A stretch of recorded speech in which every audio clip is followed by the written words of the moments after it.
I'm probably going to annoy a few people watching us in Queensland right now to put a bit more meat on the bone of what Alan has just said. The Premier is playing politics, not health and safety right now, about the border closure that now effectively means that the entire East Coast will be blocked off from being able to go to Queensland.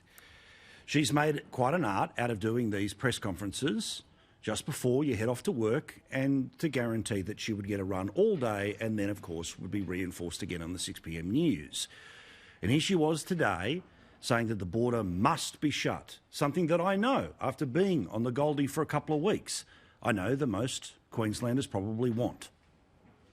This is the right thing to do. I know it's going to be tough on Queenslanders, but your health comes first. Your health comes first. We need to protect not only our health, we need to protect the families, we need to protect our economy. Well, Aunty Premier, the act is just exclusively political. And it's one that the local media have absolutely eaten up because they know, as I say, the majority of people probably want that border closed. Because how good is Queensland? Why can't we just have it for ourselves? This is how it was treated tonight on Channel 9. Live at the Queensland border tonight, which is sensationally slamming shut.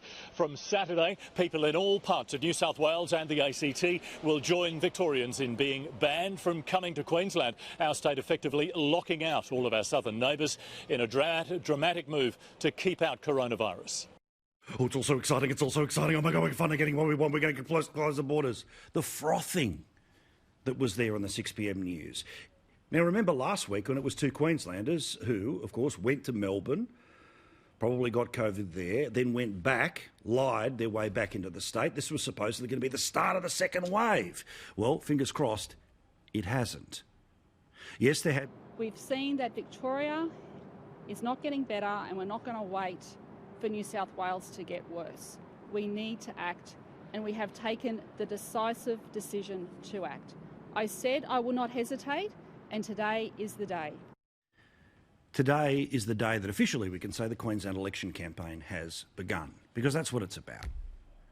This is not about health, because there is no change in what's been happening in New South Wales. The border situation that Queensland has had in place until now has pretty much worked. A scenario where people are not going to be cut off from the Tweed to being able to go into Coolangatta. A situation where people in regional New South Wales are able to freely travel across the border and keep going further up north, stopping in at our mate Chris's place there at Noosa and so many other businesses that desperately do need the trade that comes as a result of tourism. They're not bringing COVID with them from Bathurst. Let me show you a map of New South Wales. You know that I make this point about Victoria often, but here's the one about New South Wales. You see, that's where the coronavirus is.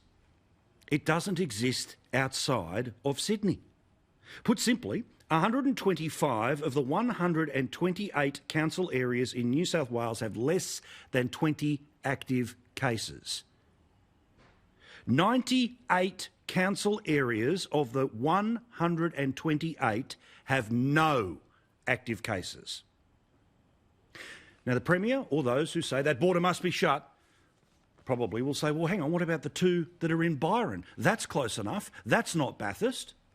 Well, I can tell you exactly who the two are. They're two people in their 60s. They went to a funeral in Sydney. They have no plans of going across the border into Queensland, and they are self-isolating at home. They are following the rules. They are doing the right thing. They will not spread the virus around Byron Bay. It will not cross the border. So I repeat, 125 of the 128 council areas in New South Wales have fewer than 20 cases. 98 duck eggs in terms of cases. New South Wales is not getting worse. Victoria, yeah. We know that that's a hellhole at the moment when it comes to the virus, but the system was already in place where people couldn't be coming from Victoria. The situation was already the case that people couldn't come across from Sydney.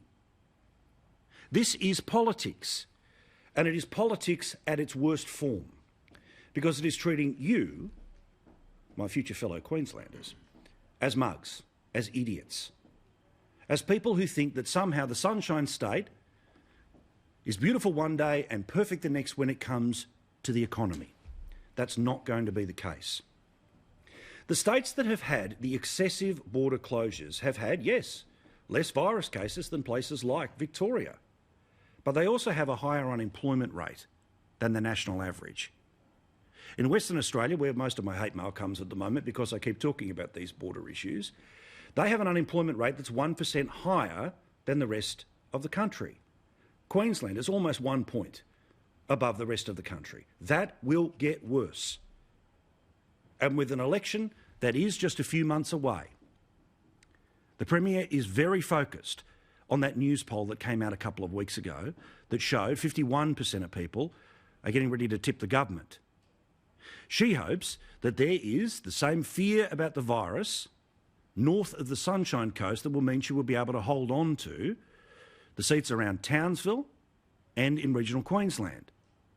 But the truth is that while all of this plays very well for the southeast, this stuff is essentially meaningless to regional Queensland because it has no experience with the virus, but it does have an experience of businesses that are going to the wall, and more will go to the wall in the next little while because of this. Am I saying that we should let it rip, that coronavirus isn't serious, and that when things get serious that you should do something about your borders? Absolutely not. But what I am saying is that the Premier is playing you for a fool.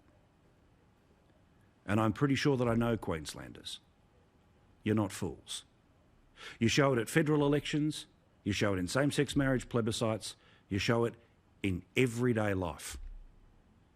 So while it feels great to be cut off from the rest of those evil people down south, you also know that your fellow Queenslanders are being cut off from their opportunity to have a life that is based on them running a business, something that the Premier, the Chief Medical Officer, or all of the other people who have guaranteed employment, regardless of whether the border is wide open or slammed shut, something that they do not have skin in the game.